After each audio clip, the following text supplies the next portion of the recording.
माननीय मुख्यमंत्री जी, जिस प्रकार से हमने 2000 से प्रयास किया था भारत और बिहार को आगे ले जाने के लिए, उस तरह से हमारा लीडर बेस 2000 में तैयार हो गया था।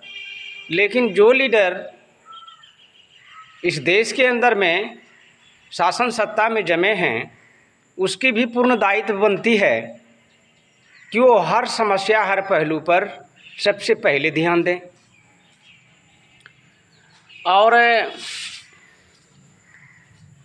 ध्यान न दे करके केंद्र से लेकर के राज्य तक का अगर मैं यहाँ से देखता हूँ तो इसमें शासन सत्ता वाले पार्टी ही जिम्मेदार हैं।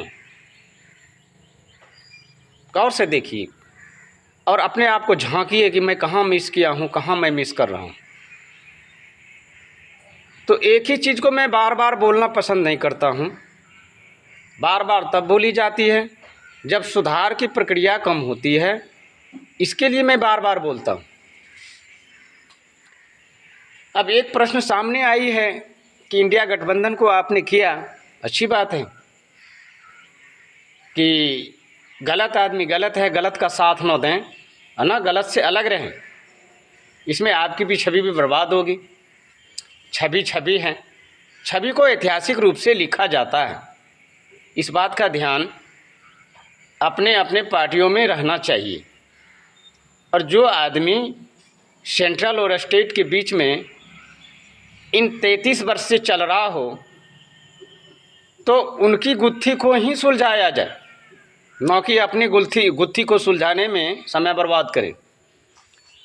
तो मैं सबसे पहले महाभारत के पहले अंश में मैंने कहा था शिक्षाओं को सुदृढ़ करने के लिए, वो तो आपने कर दिया, माना कि इसमें आपने 79% प्रतिशत के आधार से मैंने रात को निकाला तो 79% अभी शिक्षाओं के क्षेत्र में आपने पकड़ जमा ली, सराहनीय है।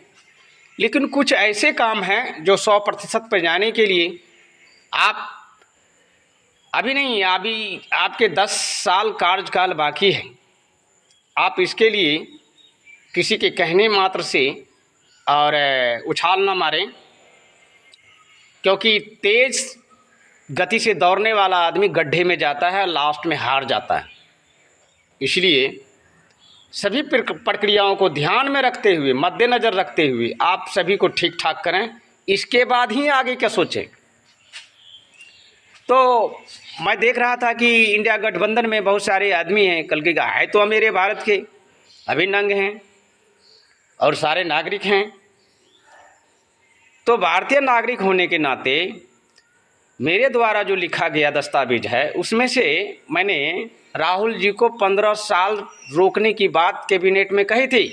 ज़रा उल्टा के देखिएगा गौर से, क्यों कहे थे ये सवाल किसी ने नहीं पूछा, किसी भी माध्यम से पूछना चाहिए था कि कम से कम अगर मैं शिक्षा के क्षेत्र में कुलपति बनाता हूँ और चीज़ बनाता हूँ, वो सारे पद होते हैं, ठीक उसी प्रकार कुल को ढोने के लिए एक ताज होनी चाहिए। ये 15 साल रोकने का कारण था कि उनको शादी बहुत जल्दी कर लेना चाहिए। कोई डिसीजन मुझे दिया नहीं। मैं अगले एपिसोड में सुप्रीम कोर्ट के द्वारा जो बयान दिया था सत्य था कि शादी जितनी जल्दी हो करके निकल जाएं, क्योंकि माताओं का इच्छा भी पूर्ण करना एक पुत्र की दायित्व बनती है। अगर आप भारत की ही सेवा करना चाहते हैं तो आप पूर्ण तरह से तैयार हो जाएं, सक्षम हो जाएं, शादी विवाह करें, कम से कम एक संतान छोड़ करके जाएं। मेरा ये मकसद था। और फिर ऐसा नहीं करने पर क्या लगता है कि मैं कैबिनेट तक जाने दूंगा? मैं बयान दे रहा हूँ, खुली बयान दे रहा हूँ मैं पूरे देश पर, चाहे कोई भी गठबंधन कर ले, कैसा भी कर ले। जो बयान मैं दे रहा हूँ ये सोशलिज्म के आधार से पूरे 100 में से 100 सही है और मेरा ऊपर का लिखा हुआ लंबा सा खाता बही है, ज़रा उसको उल्टा लीजिएगा।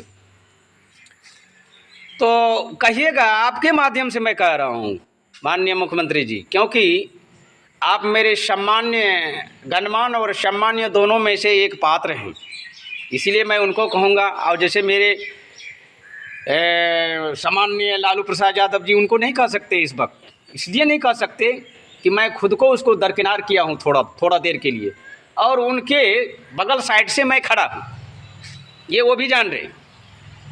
इसलिए मैं आपको संदेश वाहक के तौर पर उन्हें सूचना देने की बात को कहने जा रहा हूँ कि आप उन्हें सूचना दें कि अगर ये ध्यान में नहीं है तो मेरे दस्तावेज को पढ़ लिए जाएं और उन्हीं के अनुसार अनुसरण किए जाएं, ये मैं कह रहा हूँ। क्योंकि मुझे सब चाहिए, मुझे किसी से घिरना नहीं, मुझे सब सुरक्षित चाहिए, सब स्वस्थ चाहिए, अब सब जो है वो स्वावलंबन की ओर जाना चाहिए, ये मेरा मकसद है।